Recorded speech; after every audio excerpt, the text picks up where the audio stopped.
it's Shane. In this video, I'm going to show you how to use your new Sabre Adjustable GEM Razor. First, I'm going to show you the unboxing of the Sabre and what to expect when your new razor arrives. Then I'll take it out and show you how to set it up and get your Sabre ready for its first shaves. We'll go through the adjustment mechanism and how to select the shave level. And then we'll go through some tips and tricks for taking care of your Sabre. And finally, I'll show you how to get the best shaves of your life in your new Sabre. And as always, if you have any questions, feel free to leave them below or shoot us an email to support@blacklandrazors.com. All right, this is what you will receive when your new Sabre arrives. We open the box. You're first greeted with this care card to show you how to use your Sabre. And then right on top, we have the Sabre GEM Razor. We'll get to that in a second. As we pull out this first layer of foam, down below, we have a few things. We'll start here. We have the new Sabre stand, which we'll discuss in detail in a second. Then in this pouch, we have your level 3, 4 safety bar. Level 1, 2 is installed in the razor. And finally, you have 3 Persona, or now AccuForge, gem blades. These ones are stainless steel, PTFE coated, and the ones we strongly recommend. This pack of 3 should get you through 30 shaves or more, so you should have a month start here. And before we get to the razor, I want to show you some cool features of the Sabre stand.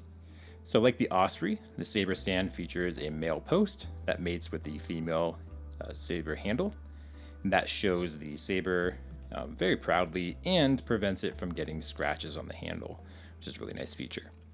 But the Sabre has some hidden stuff going on the bottom. So just like the base plate, we use these really cool tiny neodymium magnets to securely hold your extra safety bar. So you just drop that in and you can use the stand as normal. That always gives you a nice secure place to store your extra safety bars.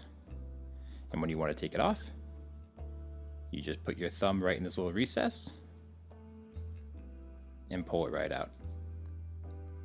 You can also use the side areas and squeeze and get a little bit of finger in there, and you can pull it out that way as well.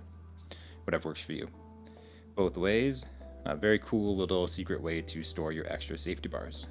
All right, let's talk about obvious star of the show, your Sabre razor. Every Sabre ships with level 1, and you can see that denoted here, which we'll get into in a second. And it also comes with this little washer. So we'll take it apart and show you that. We ship these nylon washers because some customers don't like the handle to mar the underside of their base plate, and we understand that, so we leave that choice up to you. You do not need to use these during shaving. You can if you'd like to. I personally don't. Some people do. Entirely up to you. We include that just for shipping, and it's your choice if you want to continue using it or not. So here's the head of your Sabre razor, and it's just like a regular 3-piece razor. And so to disassemble it, you can pinch by the sides and open it up that way. Now let's take a closer look at the underside of the base plate. Okay, your shave level is denoted here on the underside. So it's important to note that this level 1 is what is currently being shaved with. So the one you can view is the one that is the level you've selected. And so when we flip it over, now we have level 2 selected. And so it's always important to remember that the one that you can see from the bottom is the one that you're shaving with, even though obviously level 2 is really on the inverse side of the base plate. Okay, let's talk about the Sabre's adjustment mechanism, how it works, and the flipping of the safety bar. So we use this unique removable safety bar, and that lets us have 4 shave levels, 2 on each safety bar. You'll notice here in the recessed part of the Sabre base plate that there is this tiny little post, and that's for aligning the safety bar in this axis, in and out, to prevent it from sliding out. And this little thing here is a tiny neodymium magnet that holds the safety bar. To install a safety bar, you want to first back the back end of the safety bar into the base plate on that little post, and then drop it forward. Again, the back end goes in first, and then the front just gets dropped on like that. To take it out, you have two ways. One is to pull up, and it just pops right off. The other way, you can also push it down, and it pops off in that direction. This is not fully seated. You can see that gap there. And if we turn the base plate this way, you can also see that there's a little bit protruding. When the safety bar is fully seated, there's no gaps. This is a precision fit, and so there are no gaps, and it's very important that the base plate, the safety bar is fully seated in the base plate. And you can hear usually a reassuring click as you snap it in. Now, for example, this is not fully seated. This is. You will know that your safety bar is fully seated when you can press it down and when all these holes align safely. You won't be able to assemble it with it misaligned because the top cap will not be able to go through that area. It's important when you are removing the safety bar to not pull from the safety bar itself. It will bind up this way. So you want to go for the center. When you push on one part of the safety bar, you kind of twist it and it gets bound up. So you just want to push from the center. That's always going to be your best way to remove it. Now it's worth noting that this is a small part, and it might take you a few times before you really get this, but just stick with it. It's pretty easy to do once you get the feel for it. You just want to pinch the safety bar with the one hand. I use my dominant left hand, and you want to hold the base plate with your right or your non-dominant hand. Do this a few times, get used to it. By the way, these parts will also break in a little bit. So at first, they're going to be very snug. That's intentional. Very tight tolerances on these. They will wear a little bit until they are able to be used a little more easily. So your subsequent uses will get easier and easier as you get more skilled and as the parts wear slightly. All right, now let's add a blade and assemble the razor fully. Now, quick note about the blade.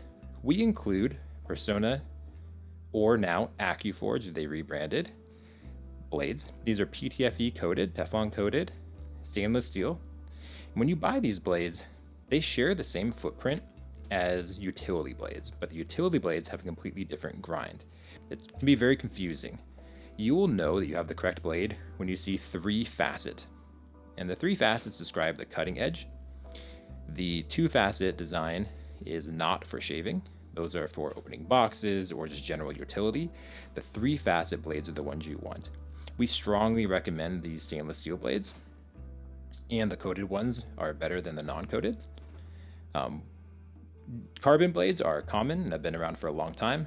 They are good at shaving, but they rust very quickly because they're carbon steel. I personally do not find the shave to be any better than these, so we only recommend the stainless steel blades, and they last a very long time, and it's a great blade. So the Sabre uses a narrow center post, just like the Vector, and the blade drops right on. These tabs, these little posts, keep the blade perfectly aligned, and the center post also helps with alignment of the blade. When you assemble your Sabre, you're going to do it just like any other 3-piece safety razor. We drop the safety bar right over. Now here's a good time to talk about how the adjustment mechanism works in greater detail. You see how I just treated it like a regular 3-piece razor? That is because the magnet allows you to do that, but the magnet doesn't keep it tight during the shave. The handle actually locks everything in place, and so the magnet is just there to make assembly easier like I just demonstrated. All right, so now that we have our blade in there, let's throw down the handle. Now, the Sabre, like the Vector, uses this narrow center post, and that can be a little tricky the first time you use it, so it's unlikely that your first time assembling the Sabre is going to be perfect. But give it a few tries, focus on aligning it. I like to do it from the side, so I pinch the head between my thumb and forefinger, and hold the handle out to the side like this. And you want to go counterclockwise first, to the left, loosen until it clicks, and you start the thread cleanly. I promise you, after you do this 5 or 10 times, you can do it with your eyes closed. It's not a big deal. You have very little risk of cross-threading the threads, by the way, so don't be too concerned about that. If it binds up, just back off until you get the threads to align perfectly. Now, when we disassemble the razor, There's really nothing special to it, except for one little thing I want to show you. So you take off the handle like normal, and we hold the side of the top cap, and this is what I wanted to show you. Now usually when you disassemble a razor, the blade stays in the top cap. But on the Sabre, you're going to find that it often sticks to the base plate. And that's because the magnet in the underside of the base plate is so strong that it attracts the blade even through the top. And so the blade is often going to stick here. And let's see if I can get it to stay. Yeah, it's there, pretty sticky. And so when you disassemble the razor, just be prepared for that. No big deal, just pop it off the base plate. But when you assemble the razor, you don't want to put it there. It's really difficult to drop the top cap in with the blade there because this can shift over and the blade holes become misaligned. It's always better to assemble the razor with the blade on the top cap. That's always a better way to assemble it. And then you just drop on the base plate body. A quick note about caring for your Sabre between shaves.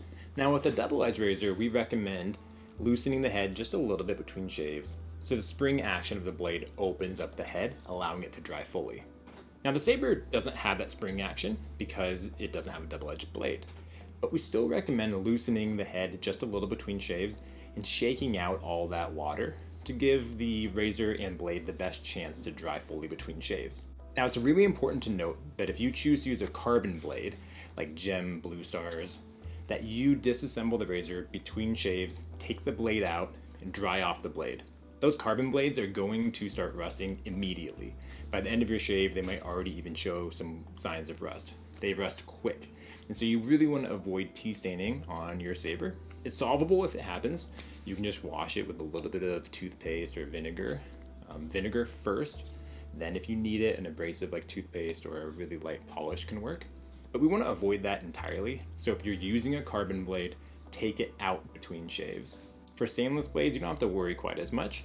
If you're going to have your razor with a blade in it for a long time, a week or two, then you're going to want to disassemble it at some point. Just dry it off, take a look at it, make sure tea staining isn't developing. Tea staining is much quicker to solve if you catch it quickly. Periodically, you're going to want to deep clean your Sabre. We made a whole video about how to care and maintain your safety razor, and all those tips apply here as well. When you deep clean your Sabre, you're going to want to use a very soft cloth and some just regular dish soap. You don't want to use anything like a Brasso, Barkeeper's Friend, Flitz, anything like that, toothpaste. Those are all abrasives and they will damage or at least change the finish of your Sabre. So you want to avoid those. Use something extremely soft. For getting into the female part of the handle, you can use a Q-tip. And same for reaching all those fine detail places inside the head itself. For polished razors, if you feel the razor needs to be polished again, like you have some minor hazing, you can always use one of those polishes and just buff it out. But we don't recommend doing that very often, and you shouldn't do it for a regular cleaning. Only do it when your razor needs it, when the polish needs to be buffed out again to increase that shine and bring it back to that mirror finish. All right, let's talk about the Sabre shave levels and which one you should pick for your first shave. The Sabre comes with 4 levels, starting from level 1 and increasing in efficiency to level 4, being the most efficient. Now, if you know that you are a fan of truly mild razors with no blade feel, you can just jump right to level 1 for your first shave. This is similar to the Osprey on level 2 or 1, and it's a quite mild shave. As you move to level 2, you're going to have a significant step up in efficiency. This has a little bit of blade feel, but it's still on the mild side of the spectrum. This is most similar to an Osprey level 4 or a Vector Light with a Feather Professional. If you're not exactly sure where to start, I think level 2 is a really good place to begin. You're still going to get an efficient shave, but it will tell you whether or not you need level 3 or 4, or maybe even level 1 if you wind up really preferring the mild shave. With level 3, we step into the efficient side of the shaving spectrum. You're going to get a good amount of blade feel, not a ton. We're not talking about like a Blackbird here, but we're talking about positive blade feel where you know where the blade is at all times, and really strong efficiency. So this is an Osprey level 6, or a Vector with a Feather Professional, or a Blackbird Light. So this is not a shave level to be intimidated by, but it is on the more efficient side of the spectrum. So expect blade feel and expect high efficiency. If you know you prefer razors on the more efficient side of the spectrum, then this is probably a good place for you to start before you step up to level 4. I'd probably recommend starting at level 3, even if you think you're probably going to wind up at level 4. All right, and level 4 gives you the most efficiency the Sabre is capable of. This has a relatively large blade gap, and it's pretty blade forward. So this is your choice if you would like the Vector with a Feather Pro Super, or if you like a Blackbird or an Osprey at level 8 or even 9 maybe. This isn't a crazy aggressive razor still when you consider the whole universe of razors, but it is quite efficient, and we found, and our testers found, that this is the point where we are probably covering all but the very, very efficient fans. This is a razor that can hack through the thickest growth, and it's what you want if you really need that efficiency. Level 4 is going to be a great place for you to go. But I still recommend starting on level 3 or even level 2 ideally, as you kind of dial in the razor, understand the technique, and step up through there and make your way to level 4. You don't have to start there on day 1. All right, now let's talk about shaving with the Sabre. The Sabre really doesn't require that much extra care. It's pretty straightforward, and most regular techniques that apply to all safety razors still apply here. But there are a couple little special tips that I would advise for you to get the most out of your Sabre. The first is to use a shallow angle. Now, we've talked about this before in previous videos, but a shallow angle refers to the blade angle, and that means you want the top cap more towards your skin, more like this. This is true for just about all razors that use a gem blade. They just tend to perform a little bit better when the top cap is closer to the skin with that shallow angle. So we recommend that too for the Sabre. Of course, you're not married to it. You can always play with the angle a bit. It's not that sensitive to the angle, so you can go a bit steeper when you need to, or when you want to. But it's a good idea to start out more shallow with the top cap closer to your skin, because that's what the Sabre was designed for, and that's probably going to give you the best initial results.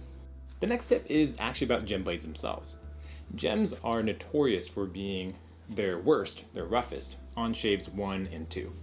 After the first shave or two, for some reason they smooth out and become really beautiful, smooth, high-performing blades for anywhere from 10 to even 20 shaves or more.